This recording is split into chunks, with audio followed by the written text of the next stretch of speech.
Hello guys, good morning! It's me Tonette. Ayan, it's Sunday. Tensya na, hindi ako nakapag-vlog kahapon. Gawa ng ang ingay sa labas nung ng Maynilad. Hindi ko alam hanggang kailan pa ito matatapos. Kasi nilagyan nila ng butas dito sa harapan namin. Pati doon. Meron na naman. Ewan ko, ano ba naman ito? Bakit ba Maynilad? Bakit gayon kayo, guys? Bakit? Char, joke lang. Inaantay ko lang guys na maluto ang aking sinaing kasi nagsaing na ako. Good for one day na yan. Simula ngayong almusal, tanghalian at hapunan kasi full day po tayo ngayon, yes. Buong araw po tayo ngayon mag-duty hanggang 10 o'clock po mamayang gabi kasi si ate is pumunta po ng Laguna dahil may patay sila. Ngayon kasi yung libing. Kaya tayo po ay mag-giveaway po sa kanya kasi parati naman siya nag-giveaway sa atin. Pero actually guys, wala talaga akong pasok pag Saturday, Sunday. Yun lang, pag need lang talaga kasi kahit pa paano, nandun pa rin tayo sa ating unang work before na nag-ahente po tayo ng bahay at lupa at saka farm. Ayan. So, pero hindi na ganun ka-active. Kung meron lang, tsaka na lang. Pero, ang tripping po namin ay ginagawa every Saturday. Ayan, guys. Kung gusto nyong makakuha ng farm lot or house and lot, comment lang at tsaka PM lang sa akin. Ayan, para mapag-usapan po natin. At basta ang tripping po natin is Sabado lang po ng umaga. Kahit buong araw ng Sabado. Basta Saturday lang. Ngayon guys, makikita natin ang panahon na medyo maliwanag naman siya. Kahapon nga, uminit siya. Mainit pero naulan. Diba? Sabi nila pag ganun daw, may kinakasal na tikbalang. I don't know if that's so. So, we will turn off the gasol. Gasol talaga. Super kanan lang naman talaga. Huwag kang lito. Kasi paluto na guys ang ating sinaing. Hindi lang paluto, luto na talaga siya. Ayan. Ayan guys, tingnan nyo. Ayan yung ng Maynilad. Yung parang bakho. Bakho talaga. Ayan. Diba? Tagal na yan. Hanggang ngayon, wala pa rin. Hindi ko alam kung kailan matatapos. Pero nakalagay kasi dati, ang nakalagay is completion date August 13, 2025. August na ngayon guys. 2026. So, kailan pa matatapos?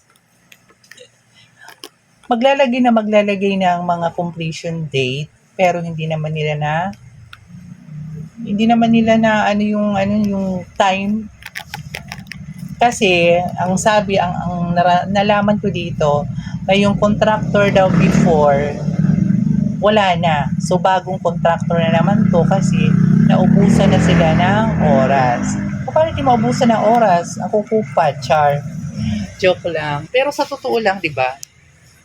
Pag mga ganyan kasi, dapat pagtuunan natin ng pansin para matapos na agad. Hindi yung tipong parang tawag dyan, porkit kontrata, tatagal-tagalan. Kasi nga bayad na. Pag natapos yung kontrata, wala nga. Ewan ko ba guys, bakit ganun na nangyayari sa atin. Ayan makikita nyo, ayan. Yan siya. Di ko alam. O, diba? Oily tayo ngayon, guys. Kasi hindi tayo nag-powder. Balang ginagawa namin ni ate ngayon is nag-inventory kami. Hindi pa matapos-tapos. So, mamaya ako mag-inventory after kong mag-almusal. So, habang wala pang bumibili, dito na muna tayo sa mga gantong mga gawain. Gawain talaga.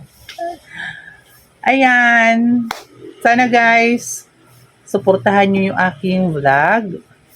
Hindi ko alam kung ano yung gagawin ko. Kasi gusto kong ipagpatuloy uli yung pagbablog ko about sa gamot. Pero nagsisearch pa kasi ako, pinag-aaralan ko. At saka minsan kasi hindi ko siya magawa kasi medyo busy ang person. Sa ngayon is magti-training na po ako para makakuha po ako ng NC3 sa pharmacy.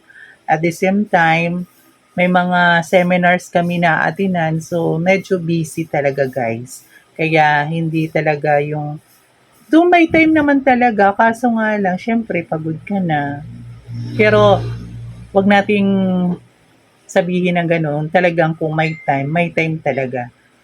Nasa sa atin na yun, how to make our time management. Kasi kahit anong busy ka pa, pag gusto mong gawin na isang bagay, magagawa mo. Huwag tayong mag-isip na hindi natin kaya ang isipin natin.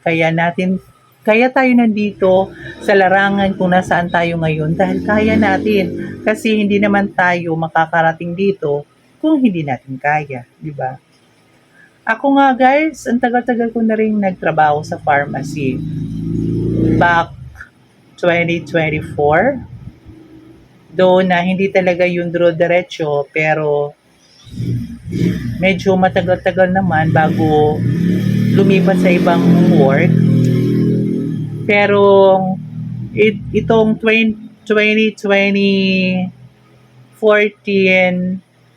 hanggang ngayon, yun lang, medyo tumagal lang siya. Though, nag-skip ako ng parang isang taon lang.